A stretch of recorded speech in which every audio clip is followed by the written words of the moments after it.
Hai guys, ketemu lagi dengan aku di channel Lady Din. Semoga kalian semua dalam keadaannya sehat dan bahagia. Kali ini aku mau membahas satu kisah tentang pria yang kehilangan nyawanya karena jatuh cinta kepada wanita yang salah. Bagaimana kisah lengkapnya? Tanpa basa-basi lama-lama, kita langsung masuk ke ceritanya ya. Sebelumnya jangan lupa untuk subscribe dulu channel ini dan nyalakan lonceng notifikasinya supaya kalian tahu video terbaru dari aku.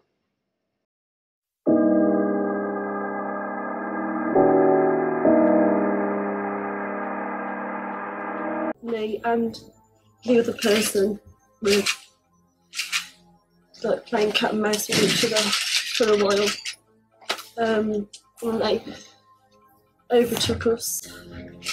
I was shouting at Lee to, slow down, just ignore them, stop the comedy. I don't know if a lot of men are like it and a lot of women are like it, and you get behind the wheel of the car. Sometimes you change personality. It's just the way he looked. His eyes he had starey eyes. Just didn't seem normal. I saw the man hit me. I don't know what with. I didn't see anything. Fell to the floor. I can't remember if I was knocked out for a bit or what. I don't know. And whoever this person is that was with you, you obviously know him. But he's ruined my life. Please, just tell us who he is, because you won't get in any trouble at all. It was not your fault. Tracy Andrews adalah anak kedua dari 3 bersaudara yang lahir pada tanggal 9 April 1969. Dan ia juga memiliki beberapa saudara tiri. Orang tuanya memiliki hubungan yang tidak stabil dan mereka berpisah ketika usianya masih 6 tahun. Perpisahan itu mengakibatkan trauma ke dirinya dan membuatnya menjadi sangat terluka. Di usianya yang ke-21, Tracy melahirkan seorang bayi perempuan. Tracy pun juga tumbuh menjadi wanita yang posesif terhadap pasangannya. Ia tidak suka melihat pasangannya itu mempunyai kehidupan sendiri tanpa dia, atau pergi keluar tanpa dirinya ikut. Kebanyakan orang yang mengenalnya juga mengatakan kalau dia memiliki temperamen yang tinggi dan juga cenderung menunjukkan kemarahan yang agresif dan meledak-ledak. Saat ia bekerja sebagai pelayan bar, ia bertemu dan memulai hubungan dengan seorang pria lokal bernama Lee Harvey. Hubungan itu berjalan dengan cepat. Pasangan itu pindah untuk tinggal bersama hanya 3 bulan setelah mereka bertemu. Dan mereka juga memutuskan untuk bertunangan. Namun hubungan itu terlihat tidak stabil. Keduanya sama-sama posesif dan sering cemburu terhadap satu sama yang lain. Pasangan itu juga sering berargumen, dan tetangga mereka sering menangkap mereka berteriak dengan keras sepanjang hari. Dan selama hubungan itu mereka sering sekali putus nyambung. Dan itu terjadi hampir 2 tahun lamanya. Lee juga menyebutkan mood dari Tracy yang mudah untuk berubah-ubah. Ia mudah terprovokasi dan kemarahannya juga selalu intens.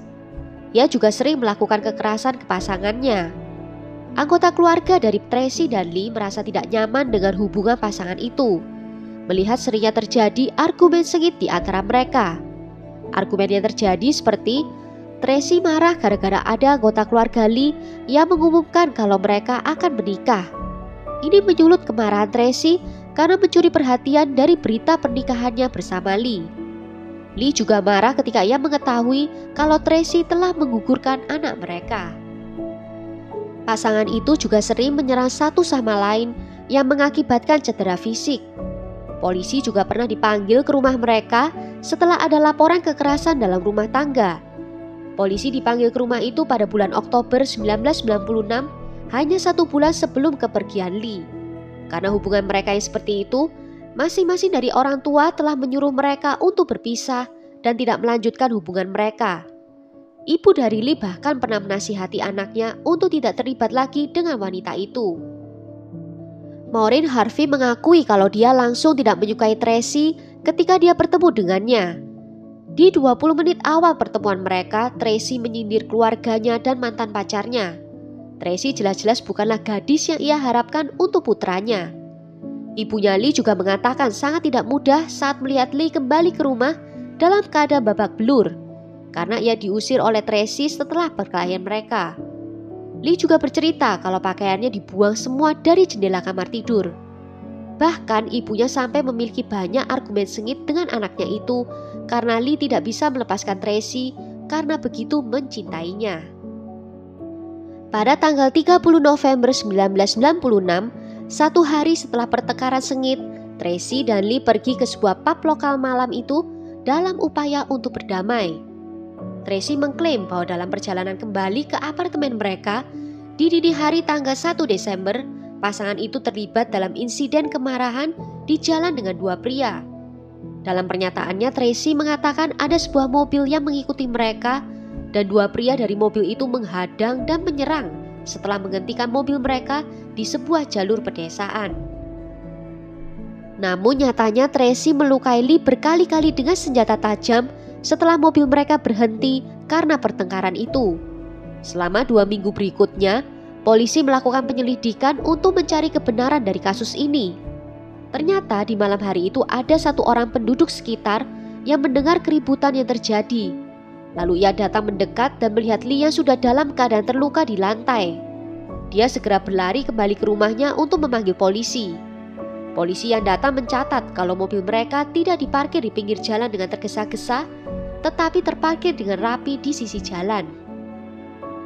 Lagi-lagi Tracy membuat drama.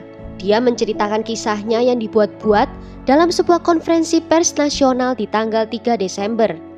Bahkan ia bercerita dengan bercucuran air mata sambil memegang tangan ibu dari Lee yang mencoba untuk menenangkannya. Ia mengatakan kalau ada sebuah mobil yang menyalip dan berhenti di depan mobil mereka.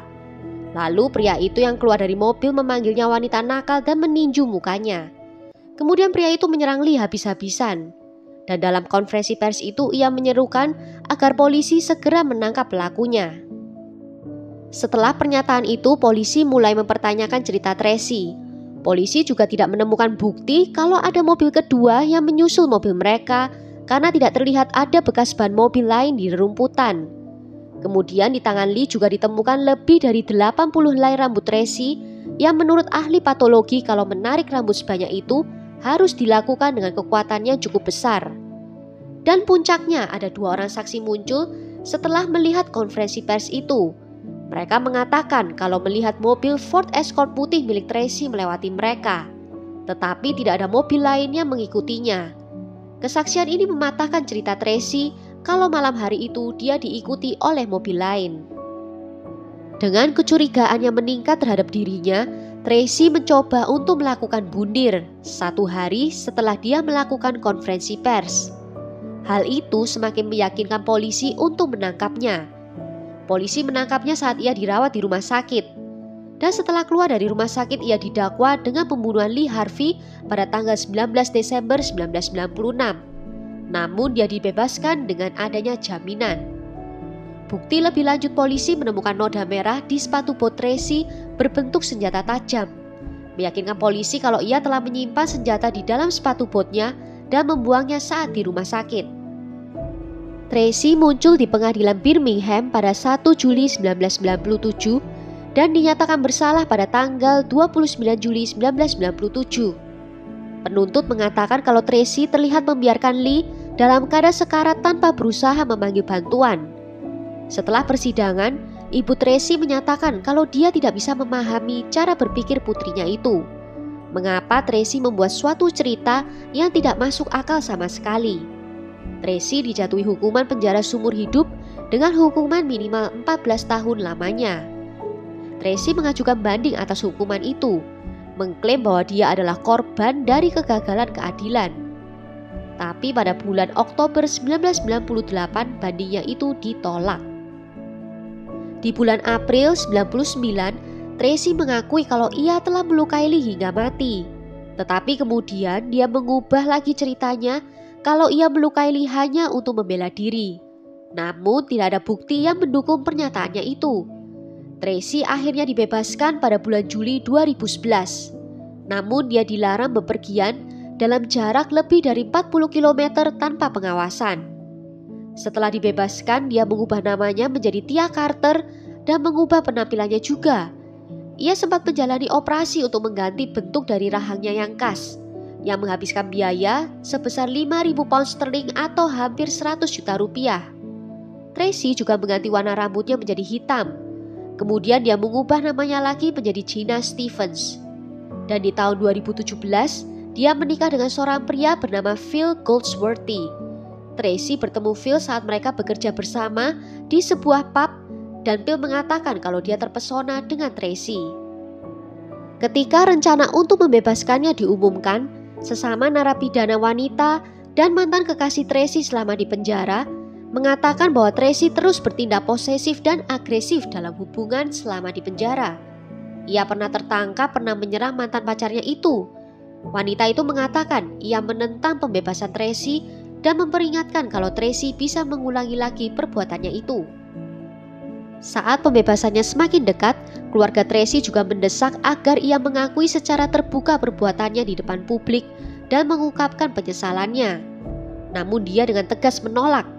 Salah seorang kerabat dari Tracy mengatakan kalau Tracy tidak melihat alasan untuk meminta maaf lagi karena dia telah menjalankan hukumannya sampai selesai dan hari di mana dia dibebaskan adalah hari yang baru baginya untuk memulai lagi hidupnya. Ibu dari Lee Harvey, Maureen Harvey, telah menghitung hari pembebasan Tracy. Saat harinya semakin dekat, ia menjadi semakin cemas.